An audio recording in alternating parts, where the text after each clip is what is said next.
देखिए पहुंच रही है और कहीं ना कहीं सुगबगाहट भी हो रही है। ये हमारी 10 साल की मेहनत है जो आज मोदी जी यूसीसी पे बात कर रहे हैं। हमारी ये 10 साल की मेहनत है जो आज राष्ट्रीय स्तर पे पीएफआई पे बैन लगा है। हमारी मेहनत है जो आज यूसीसी की बात जो राज्य सरकारें हैं, पुष्कर सिंह धामी हो या इस तरह की सरकारें काम बात कर रही हैं। हमारे ही इस आंदोलन का जो है नतीजा है जो आज असम में या उत्तर प्रदेश के अंदर लव जिहाद जैसे कानून बन रहे हैं। और मेवात की घटना तो एक हुई है, इस तरह की घटनाएं रोज पश्चिम बंगाल में हिंदुओं के साथ हो रही है, झारखंड के अंदर हो रही है, बिहार के अंदर हो रही है। इस बात को समझ लीजिएगा। बिहार के अंदर एक जो हिंदू में जाति है, वो जो अपने आप को कहती है हम हिंदू नहीं है, उसकी सुरक्षा है, और बाकी वो जिनको आप अल्पसंख्यक कहते हैं उनकी सुरक्षा है, बस, बाकी कोई नहीं। नमस्कार, आप देख रहे हैं हेडलाइंस इंडिया। मेरा नाम है Vinod Sharma. Save India foundation की तरफ से आज दिल्ली के प्रेस क्लब में एक प्रेस कॉन्फ्रेंस रखी गई और मेरे साथ इस वक्त मौजूद हैं हिंदू आर्मी चीफ सुशील तिवारी जी। सीधा इनसे बातचीत करेंगे। सर, क्या कहेंगे? आज सेव इंडिया फाउंडेशन की तरफ से एक प्रेस कॉन्फ्रेंस रखी गई, उसमें लिखा था भारत बचाओ आंदोलन। हालांकि वो प्रेस कॉन्फ्रेंस नहीं होनी थी आज, वो एक आंदोलन, एक बैठक होनी थी दिल्ली के जंतर मंतर पर, लेकिन परमिशन नहीं मिल पाई। इसकी वजह से आप लोगों ने प्रेस क्लब ऑफ इंडिया में इस प्रोग्राम को रखा।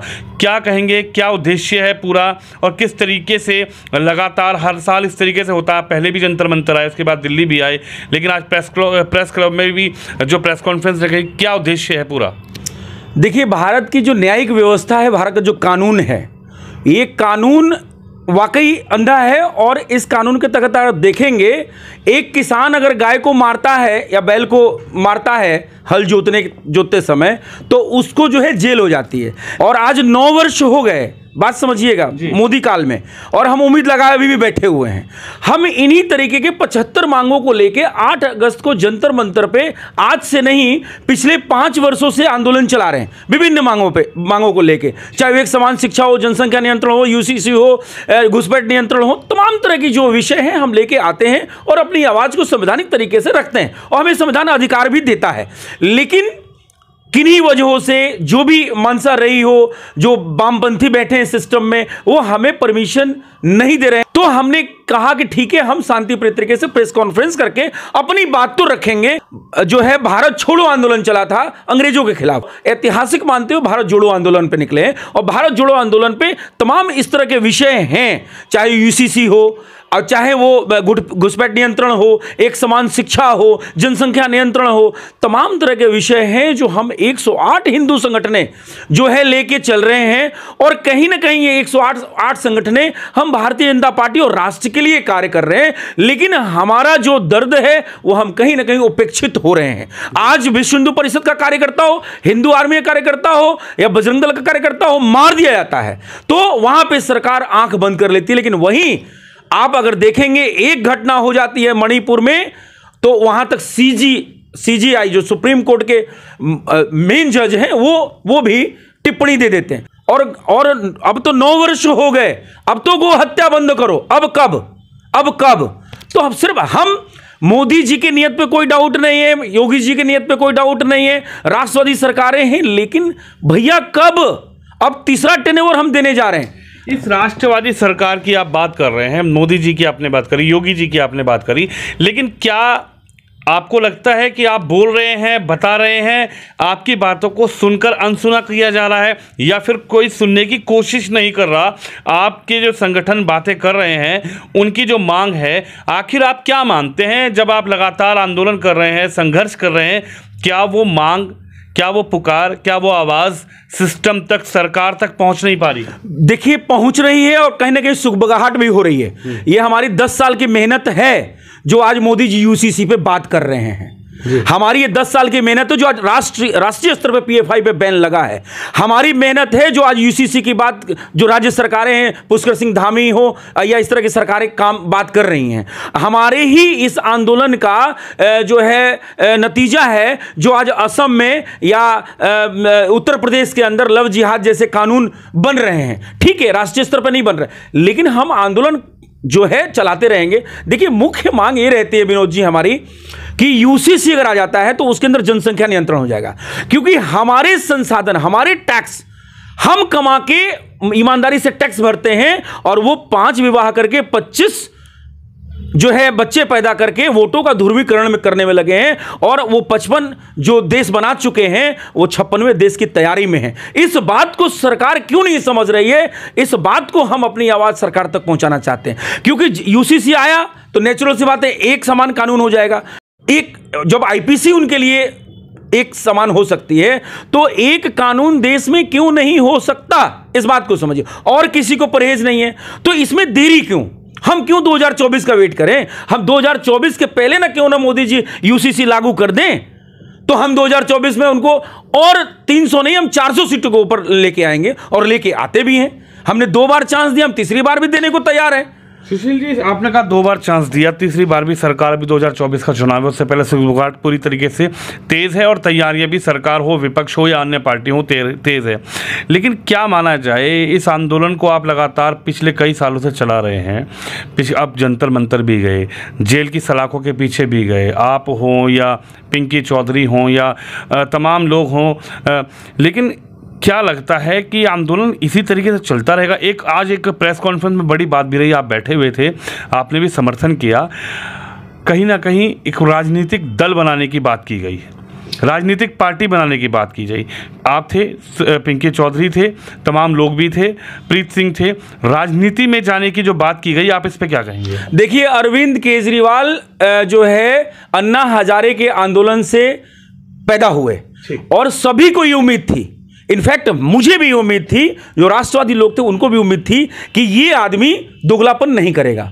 लेकिन आज दिल्ली की अगर स्थिति देखेंगे तो आज के डेट में जितनी रोहिंग्या घुसपैठिए हैं वो दिल्ली के यहां के मूल निवासियों से ज्यादा वो रोहिंग्या घुसपैठिए हो गए हैं। इस बात को समझिएगा, और उनको संरक्षण देने का काम केजरीवाल सरकार कर रही है। तो हमने ट्रायल बेसिस पे, हम दिल्ली में अगर कोई पार्टी का गठन व्यक्ति करता है तो उसमें समर्थन में आने में कोई दिक्कत नहीं है, क्योंकि केजरीवाल को उखाड़ना बहुत जरूरी है। नहीं तो एक मान के चलिएगा, जो मेवात है ना, वो पूरा दिल्ली मेवात बनने के कगार पे है। जिस तरीके से रोहिंग्या को संरक्षण यहां मिल रहा है, वो घुसपैठी हैं, वो इस देश के नहीं है, उनका आधार कार्ड बन रहा है, वोटर कार्ड बन रहा है। यही पश्चिम बंगाल सरकार कर रही है, यही बिहार सरकार कर रही है, यही झारखंड सरकार कर रही है, यही केजरीवाल सरकार कर रही है। और दिल्ली केंद्र है, तो दिल्ली में अगर ऐसी कोई पार्टी की गठन होती है और वो राष्ट्रवादी पार्टी होती है, नियत साफ करके आती है, तो हिंदू आर्मी उसके साथ है। हम भाजपा के विरोध में नहीं है, क्योंकि भारतीय जनता पार्टी जो है वो जो है राष्ट्र की एक बहुत बड़ी सोच है। ठीक है, उसमें कुछ गलत लोग हो सकते हैं, कुछ सही लोग हो सकते हैं, हर पार्टी में गलत सही लोग होते हैं, लेकिन हमारा मानना है कि हम तो भारत के भाग्य विधाता ईश्वरीय योगी आदित्यनाथ को देखते हैं।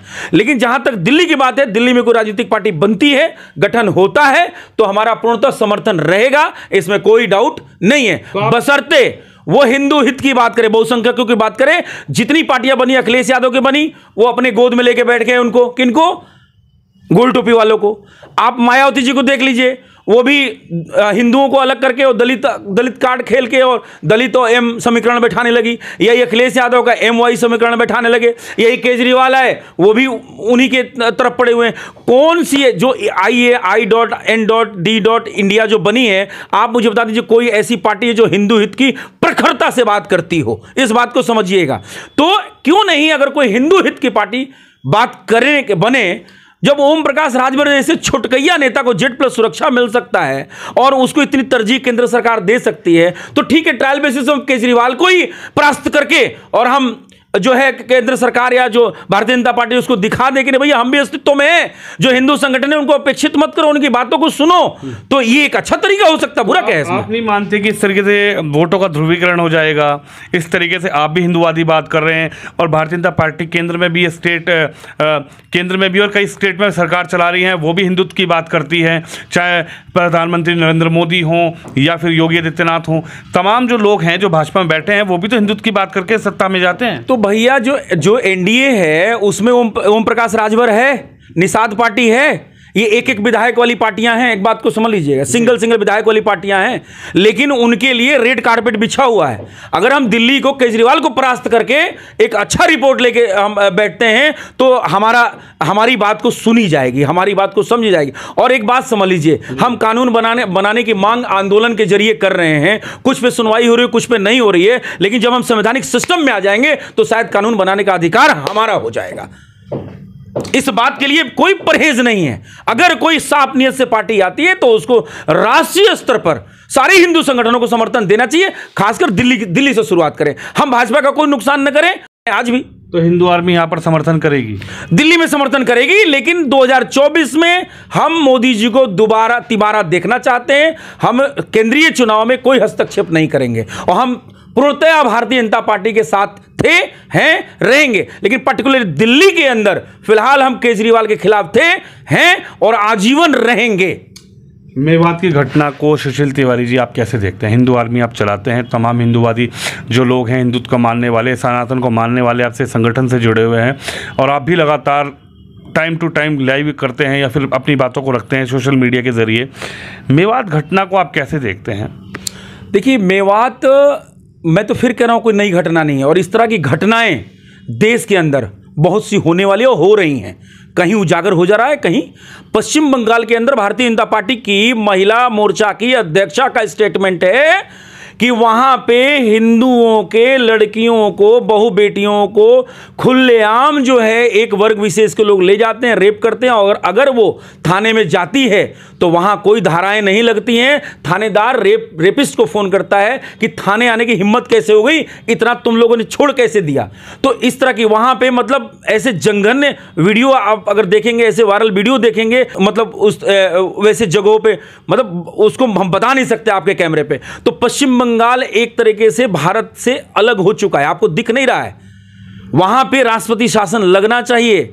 और मेवात की घटना तो एक हुई है, इस तरह की घटनाएं रोज पश्चिम बंगाल में हिंदुओं के साथ हो रही है, झारखंड के अंदर हो रही है, बिहार के अंदर हो रही है। इस बात को समझ लीजिएगा।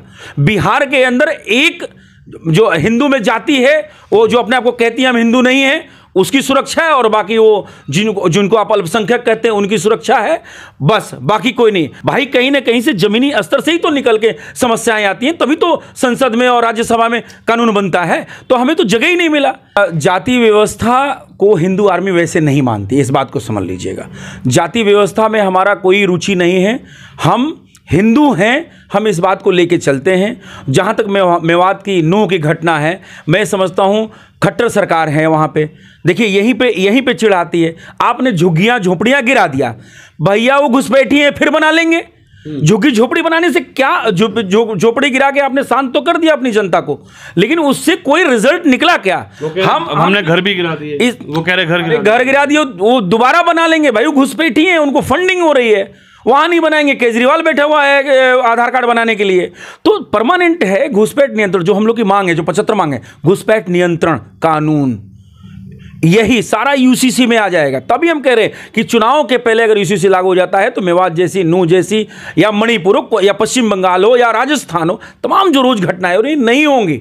आज हिंदू डर के साए में जी रहा है, इस बात को समझिए। लेकिन वो खुले उनके सभाओं में हम पत्थर फेंकते हैं क्या? आपने कभी देखा है हमें फेंकते हुए? नहीं। लेकिन हमारी सभाओं में, हमारी शोभा यात्रा में वो सदैव पत्थर फेंकते हैं। मैं इसीलिए कहता हूं कि वो, अब फिर मैं वही शब्द बोलूंगा तो आप हेड स्पीच हो जाएगा आपके चैनल पे। मैं फिर कहता हूं कि यूसीसी के तहत जनसंख्या नियंत्रण लाइए, ताकि वो 25 पैदा ना कर पाए, और 25 पैदा नहीं कर पाएंगे तो वोटों का ध्रुवीकरण नहीं होगा, और देश में जो हमारा संसाधन है, हमारा टैक्स में, वो नहीं पलेंगे, और कहीं ना कहीं देश में समृद्धि और राम राज्य स्थापित हो जाएगा। उसका एक ही इलाज है, आप रोजगार पे चिल्ला लो, आप व्यापार पे चिल्ला लो, आप फलाने पे चिल्ला लो, ढिगा में भी चिल्ला लो, कोई इलाज नहीं। जनसंख्या नियंत्रण कानून जो यूसीसी बन रहा है उससे कंट्रोल में आ जाएगा, और मैं समझता हूं कि देश में समृद्धि आ जाएगी। सेव इंडिया फाउंडेशन की एक प्रेस कॉन्फ्रेंस थी, उसमें मौजूद थे और हिंदू आर्मी चीफ हैं, और उनका ये कहना है कि दिल्ली में अगर सेव इंडिया फाउंडेशन अपनी एक पार्टी बनाती है और उस पार्टी के कैंडिडेट्स को दिल्ली में इलेक्शन लड़वाती है तो हम दिल्ली में समर्थन करेंगे, हिंदू आर्मी समर्थन करेगी। लेकिन देखना ये होगा कि आगे किस तरीके से पार्टी बनेगी, पार्टी का क्या नाम होगा, और क्या ये पार्टी जो बनेगी ये दिल्ली में कोई कमाल कर पाएगी। आप भी इस खबर पे, इस वीडियो पर राय रखिए, वीडियो को शेयर जरूर करिए। कैमरामैन शिवम यादव के साथ विनोद शर्मा, दिल्ली से।